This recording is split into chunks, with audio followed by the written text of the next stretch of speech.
ओवीज kitchen या recipe चॅनलमध्ये तुमचे स्वागत आहे. तर आज आपण कांद्याचा वापर करून ना तुमच्या कितीही जुन्या असलेल्या टाचा किंवा मग कितीही जुन्या ज्या टाचांना भेगा असतात, खराब झालेल्या असतात, त्या अगदी काही दिवसांमध्येच अगदी छान पद्धतीने क्लिअर करणार आहोत. अगदी घरगुती उपाय आहे.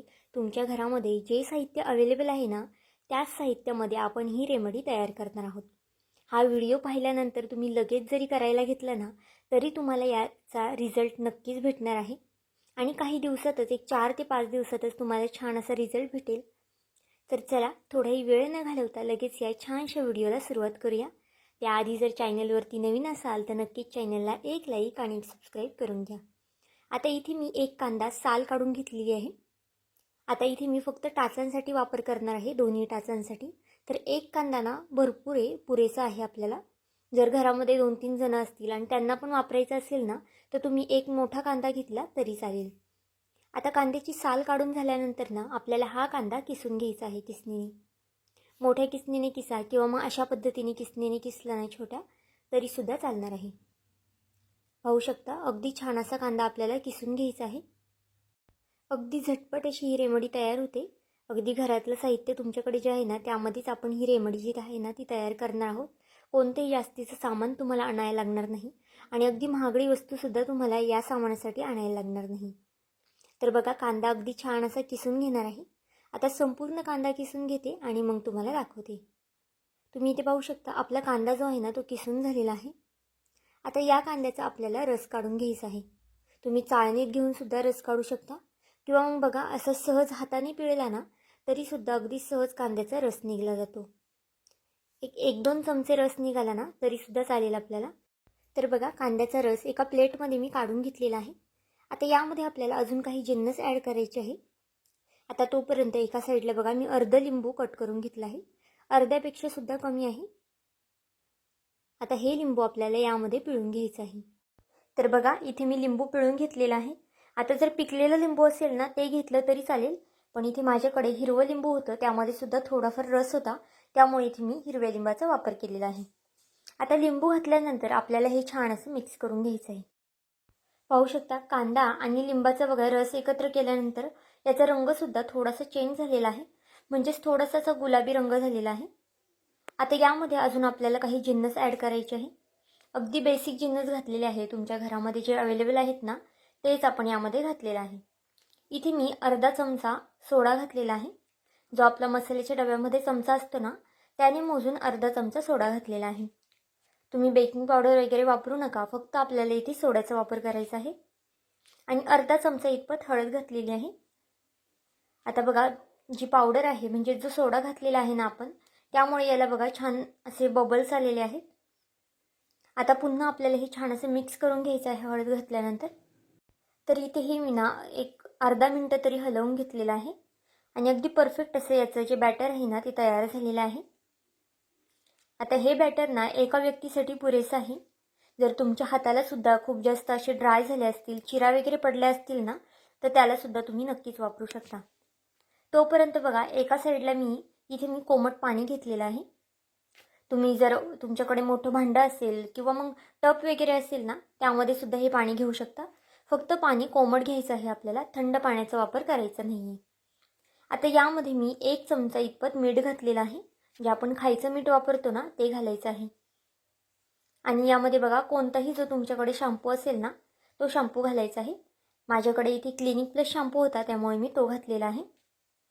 तुमचे कितीही जुने डेड स्किन असो किंवा मग कितीही जुने तुमच्या पायाला भेगा वगैरे पडलेल्या असतील ना अगदी गायब होणार आहेत. हा रिझल्ट केल्यानंतर ना तुम्हाला नक्कीच याचा फायदा होणार आहे. आणि लास्टला तुम्हाला सुद्धा आश्चर्य वाटेल. मी तुम्हाला माझे पायसुद्धा दाखवणार आहे आणि लास्टला तुम्ही जर पाहिले ना तर अगदी आश्चर्य वाटणार आहे. खूप जास्त मऊसूद आणि खूप जास्त सॉफ्ट असे पाय तयार झालेले आहेत. आता बघा शॅम्पू टाकल्यानंतर थोडंसं हलवून घेतलेलं आहे हे पाणी मी आणि कोमट पाण्यामध्ये हे पाय आपल्याला ठेवायचे आहेत. एक 10 मिनिटं तरी तुम्ही हे पाय बघा कोमट पाण्यामध्ये ठेवा. बसायला खुर्ची घ्या आणि मग अशा पद्धतीने हे पाय तुम्ही बघा यामध्ये ठेवून द्या. पाय इथे तुम्हाला बघा नुसते ठेवायचे नाही आहेत. अशा पद्धतीने हळूवार पद्धतीने हे एकमेकांवरती घासून घ्यायचे आहेत. जर तुमचे पाय खूप जास्त खालून चिरा वगैरे पडल्या असतील ना तर तुम्ही स्क्रबरनी सुद्धा हे पाय थोडेसे घासू शकता. आता पण इथं माझ्या टाचा ना फक्त थोड्याशा ड्राय झाल्या होत्या, त्यामुळे इथे मी अशा पद्धतीने हा उपाय केलेला आहे. पण जर तुमच्या टाचांना भेगा असतील ना, तर नक्कीच हा उपाय करून पहा. तुम्हाला अगदी छान असा याचा काही दिवसातच रिझल्ट येणार आहे. आपण नेहमी मार्केटमधून खूप जास्त वेगवेगळ्या पद्धतीच्या क्रीमा आणतो, ट्यूब आणतो किंवा मग दवाखान्यात वगैरे सुद्धा जातो. पण फारसा असा काही उपयोग त्याचा होत नाही किंवा मग छान असा रिझल्टसुद्धा भेटत नाही. पण नक्कीच ही होम रेमेडी तुम्ही करून पहा.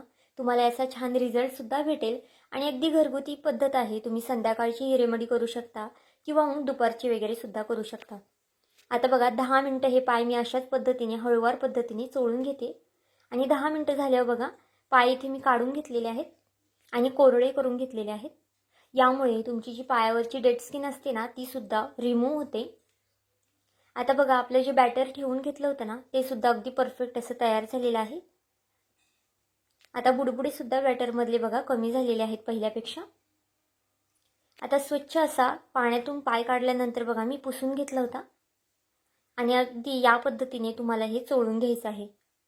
जास्त जोरात सुद्धा चोळू नका. जर पायाच्या भेगा असतील ना, तर तिथे सुद्धा जास्त जोरात तुम्हाला चोळायचं नाही. अगदी हळूवार पद्धतीने हे लावून घ्यायचं आहे बघा. टाचांना, पुढं बोटांना आणि वरच्या भागाला सुद्धा लावा. जर तुमचे पाय खूप जास्त कोरडे वगैरे होत असतील ना, तर वरच्या भागाला सुद्धा लावा. ते सुद्धा अगदी स्मूथ मऊसूत असे पाय होतील तुमचे. बघा अगदी हलक्या हाताने मी लावून घेते हे. दोन्ही पायाला आपल्याला अशाच पद्धतीने हे लावून घ्यायचं आहे. अगदी छान असा रिझल्ट भेटणार आहे तुम्हाला. व्हिडिओ इथपर्यंत पाहिलाच आहे आणि थोडं जरी आवडला असेल ना, तर नक्कीच व्हिडिओला एक लाईक आणि एक सबस्क्राईब करून घ्या. कारण की नवीन यूट्यूबरसाठी तुमचं एक एक लाईक एक एक सबस्क्राईब हे खूप जास्त मोलाचं असतं. तसाच माझा हा व्हिडिओ तुम्ही कोणत्या देशातून शहरातून पाहत आहात ना, हे सुद्धा मला कमेंट करून सांगायला विसरू नका. आता बघा अशाच पद्धतीने दुसऱ्यासुद्धा पायाला मी लावून घेतलेला आहे. जर तुम्ही एकाच जागेवर थांबणार असाल ना, तर याला काही लावायची गरज नाही. पण जर तुम्हाला काही काम असेल तर याला तुम्ही एखादी पिशवी वगैरे लावा. म्हणजेच पायामध्ये एखादी पिशवी वगैरे घाला आणि तुमचं जे काही काम असेल ते तुम्ही करू शकता. आणि एक 10 ते 15 मिनटं तुम्हाला हे ठेवायचं आहे असंच. तर बघा 10 मिनटं आता मी हे असंच ठेवणार आहे. आणि जे आपण सुरुवातीला कोमट करून पाणी घेतलं होतं ना, त्यामध्येच तुम्हाला हे पाय अगदी या पद्धतीने चोळून धुवायचे आहेत. तर पाहू शकता अगदी चोळून हे पाय मी धुत आहे. जर तुमच्याकडे जे टाच घासायचं आपलं स्क्रबर असतं ना, त्याने सुद्धा तुम्ही हे पाय घासू शकता. जर खूप जास्त पाय किंवा खूप जास्त टाचांना भेगा वगैरे असतील तर. आणि त्याने तुमच्या टाचांची जे डेड स्किन असते किंवा मग काळी पडलेली मेलेली स्किन असते ना, ती अगदी हळूवारपणे रिमूव्ह होणार आहे. तर इथे बघा अशा पद्धतीने आता मी हे पाय कोमट पाण्याने धुवून घेते आणि मग तुम्हाला दाखवते. तर पाहू शकता कोमट पाण्याने पाय धुतल्यानंतर पुन्हा मी थंड पाण्याने एकदा पाय धुवून घेतले आहेत आणि तुम्ही इथे रिझल्ट पाहू शकता.